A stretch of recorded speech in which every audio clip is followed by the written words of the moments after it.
Genesis chapter 11. Tower of Babel. Now the entire earth had the same language with the same vocabulary. When they traveled eastward, they found a valley plain in the land of Shinar and settled there. They said to one another, "Come, let's make bricks and bake them until they're hard."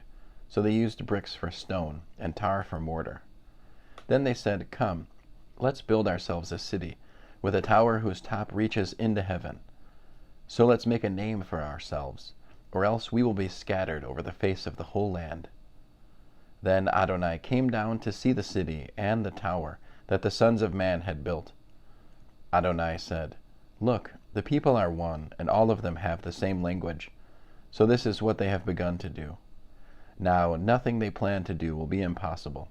Come, let us go down and confuse their language there, so that they will not understand each other's language." So Adonai scattered them from there over the face of the entire land, and they stopped building the city. This is why it is named Babel, because Adonai confused the languages of the entire world there, and from there Adonai scattered them over the face of the entire world. From Shem to Abram. These are the genealogical records of Shem. Shem was 100 years old when he fathered Arpachshad, 2 years after the flood. Shem lived 500 years after he fathered Arpachshad, and he fathered sons and daughters. Arpachshad lived 35 years when he fathered Shelah. Arpachshad lived 403 years after he fathered Shelah, and fathered sons and daughters. Shelah lived 30 years, and he fathered Eber. Shelah lived 403 years after he fathered Eber, and fathered sons and daughters. Eber lived 34 years.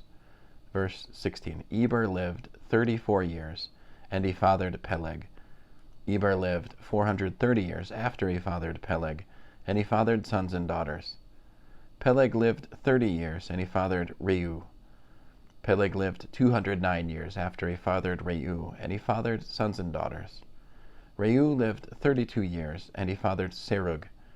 Reu lived 207 years after he fathered Serug, and he fathered sons and daughters. Serug lived 30 years and fathered Nahor. Serug lived 200 years after he fathered Nahor, and he fathered sons and daughters. Nahor lived 29 years, and he fathered Terah. Nahor lived 119 years after he fathered Terah, and he fathered sons and daughters. Terah lived 70 years when he fathered Abram, Nahor, and Haran. These are Terah's genealogies. Terah fathered Abram, Nahor, and Haran. Haran fathered Lot. Haran died before Terah his father, in the land of his birth, in Ur of the Chaldeans. Abram and Nahor took wives for themselves. The name of Abram's wife was Sarai, and the name of Nahor's wife was Milcah, the daughter of Haran, father of Milcah and Iscah. Sarai was barren, she did not have a child. Terah took Abram his son, and Lot, Haran's son, his grandson, and Sarai his daughter-in-law, his son Abram's wife, and he took them out of Ur of the Chaldeans to go to the land of Canaan. But when they came to Haran, they settled there. Terah's days were 205 years, and Terah died in Haran. End of Genesis chapter 11.